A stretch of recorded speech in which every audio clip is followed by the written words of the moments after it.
Olá, pessoal! Estamos aqui hoje mais uma vez para refletirmos juntos a nossa liturgia do dia, tá certo?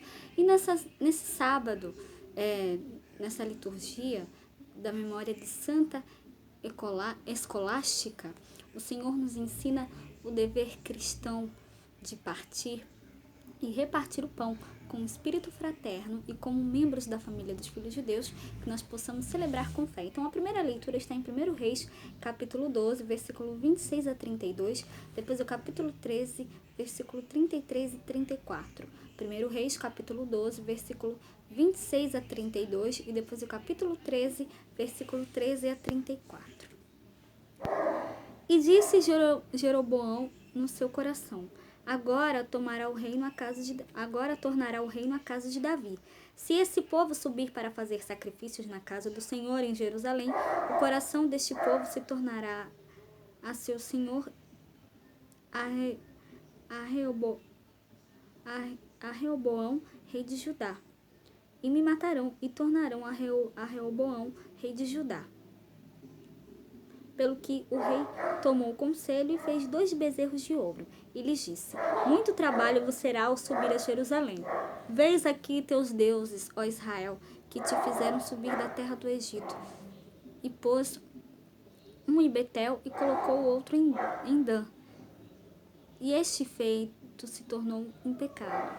Também fez casa dos altos e fez sacerdotes dos mais baixos do povo, que não eram dos filhos de Levi. E fez Jeroboão uma festa no 8º mês, no dia 15º do mês, como a festa que se fazia em Judá, e sacrificou no altar. Semelhantemente fez em Betel, sacrificando aos bezerros que fizera. Também em Betel estabeleceu sacerdotes dos altos que fizera.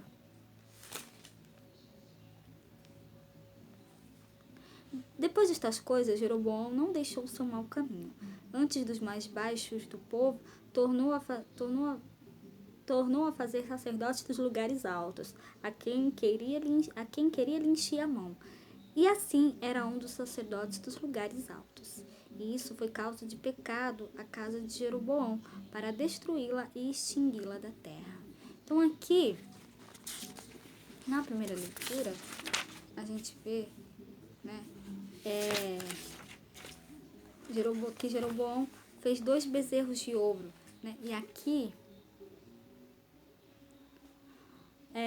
fala, né, sobre a idolatria de Jeroboão, né, e sobre um profeta prediz contra o altar. Então aqui, né, a gente viu a desobediência, né, de Jeroboão, né, e que ele provocou a sua ruína e o seu extermínio da face da terra, né, como diz aqui no fim da primeira leitura. Então, que nós possamos obedecer a Deus, sempre fazer a sua vontade, né? Que ao contrário de Jeroboão, que nós possamos fazer a vontade de Deus, sempre ouvir a sua palavra.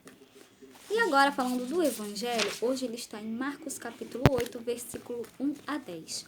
Marcos capítulo 8, versículo 1 a 10.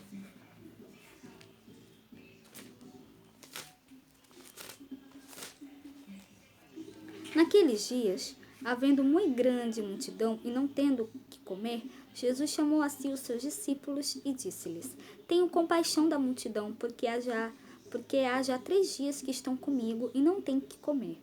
E se os deixar ir em jejum para suas casas, desfalecerão no caminho, porque alguns deles vieram de longe. E os seus discípulos responderam-lhe: De onde poderá alguém satisfazê-los de pão aqui no deserto? E perguntou-lhes: Quantos pães tendes? E disseram-lhe: 7. E ordenou à multidão que se assentasse no chão. E tomando os 7 pães e tendo dado graças, partiu-os e deu aos seus discípulos, para que os pusessem diante deles.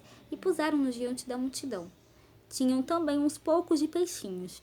E tendo dado graças, ordenou que também lhes pusessem diante. E comeram e saciaram-se. E dos pedaços que sobejaram, levantaram 7 alcofas.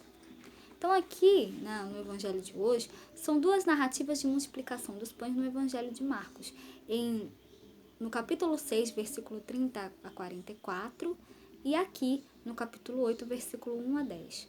Quase todos os biblistas estão em consenso em dizer que se a primeira foi realizada em contexto plenamente judaico, a segunda foi em contexto gentil para proclamar aos membros pagãos das primeiras comunidades cristãs que eles também têm direito, por vontade de Jesus, de participar do banquete messiânico preparado e oferecido pelo Messias, o Filho de Deus. É provável que o autor sagrado, como na primeira multiplicação dos pães, tenha feito uso simbólico dos números. Se no contexto judaico o número 5 podia remeter aos rolos da Torá em um contexto pagão, o número 7 poderia lembrar os mandamentos de Noé, válidos para todos os homens mencionados em Gênesis, capítulo 9, versículo 4 a 7. Então, além disso, o pão que Jesus deu à multidão anteriormente aos judeus e agora aos pagãos prefigura outro pão, o da Eucaristia, o seu corpo e sangue que será dado como alimento e salvação de todos sem distinção, tá certo? Então, era isso que eu tinha para falar para vocês hoje. Muito obrigada a todos por curtirem, por comentarem. Aqueles que só assistem mesmo também agradeço. Espero que vocês tenham gostado dessa reflexão de hoje. Espero encontrá-los todos aqui amanhã, domingo, se Deus quiser, para continuarmos refletindo cada vez mais as leituras da Sagrada Escritura. Então, muito obrigada a todos e até a próxima, se Deus quiser.